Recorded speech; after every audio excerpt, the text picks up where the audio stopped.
Welcome to um, the shadow pad tutorial or shadow tokens.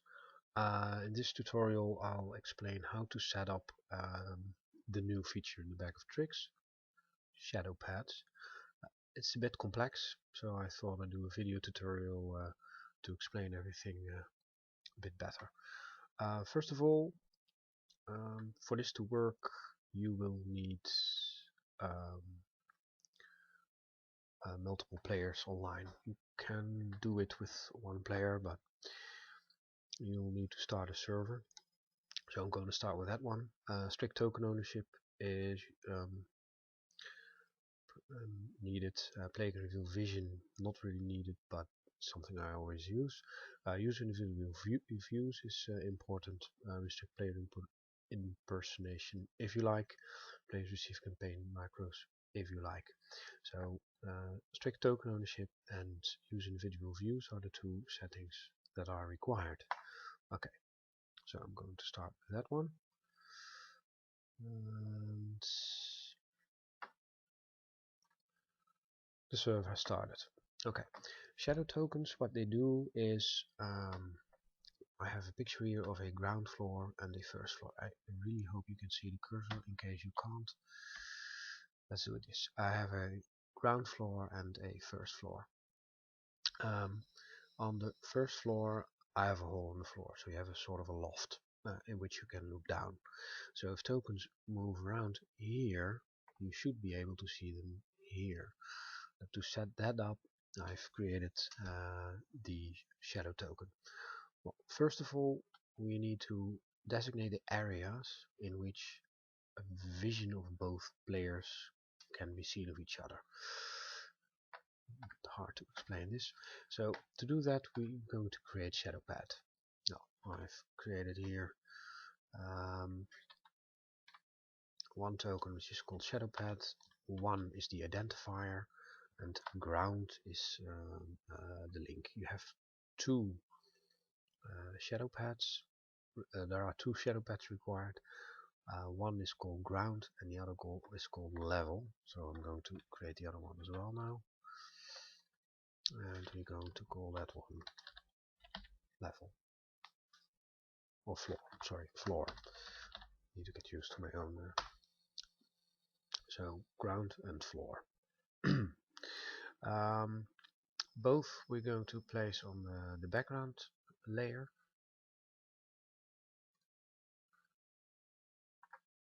So let's do that. Basically, oh,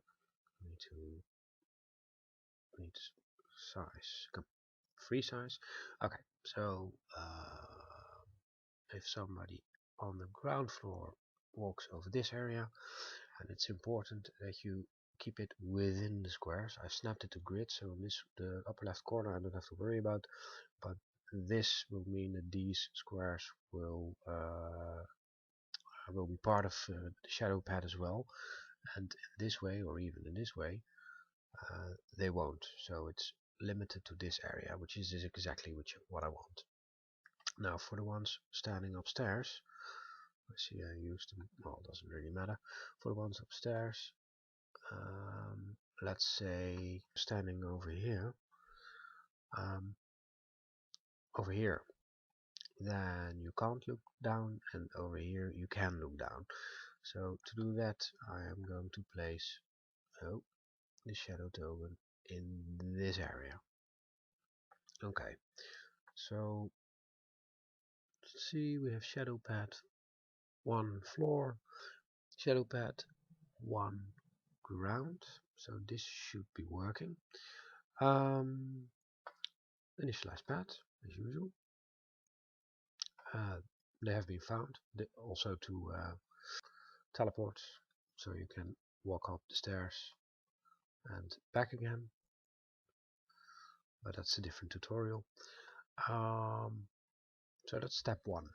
Okay, the next step, which is required, these pads need a reference token. So basically, should I be moving over here, then over here I would like to see the shadow token moving, but the system doesn't know that is the reference. So we need some object, or we could use letters, but I already use them as teleport paths. So I introduce a barrel. Let's put them on the object layer. It's a good place for a barrel. So change to objects, and let's place the barrel. Doesn't really matter, save for one thing which we'll explain later on. Let's say that the barrel is over here, and thus also over here. Now barrel 1, great. These require the same um, um, reference names, so ground and floor. Ground and floor. The name itself doesn't really matter, as long as it ends with ground and floor. Now the shadow pads need to know that these are the reference tokens. So to do that, we select one or the other, doesn't really matter, and we run set reference. Here's a small tooltip. I'm going to do it now. Here's a list of all the shadow pads. There's only one, shadow pad 1. So okay, and now they should be linked. Okay, well, we can run the first test. Go back to the token layer, move a token here and one here, and let's see what happens if I move both of them. And here they appear. So if I move to player view, if it's possible at all.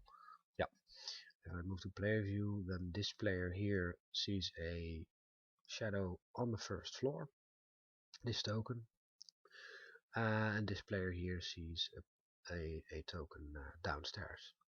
Well, to get the full effect of this, I'm going to show you 3 players logged into the server. This is the server, to give you an idea of how this works. Before I do that, I'm going to introduce a third token. As you can see, I have an extra token here. The tokens that are created for Wolf 42, for example, is Wolf 42 Shadow. For player 1, it is player 1 Shadow. The tokens are created automatically. You can, however, also choose to create your own shadow tokens, so mage shadow, and place them anywhere on the map. If you do that, as soon as the mage enters the picture, then oh, of course I should have renamed them correctly. Player 2, and this should be called player 2 shadow. Remove this one. Okay, so let's try this again. First you place it over here, move it inside, and oh, here it is. Yeah, you only have this view. So if I now I can move these along, and you can see that they move as well. But to get the full effect, I'll add the other 2 players. One moment. Okay, so now I have it fully set up. This is the this is the GM view. This one over here, I still can't show you. Here is the player 1 view, no, player 2 view, sorry, and this is the player 1 view. So let's have a look again. Let's move the GM inside the visible area. As you can see, these 2 players don't see anything below because they're too far away of the edge. Should one move to the edge, let's say here, then he sees the token down there, while player 1 doesn't see anything because he's still too far from the edge. Now if the GM moves the token, then that player can see the token move.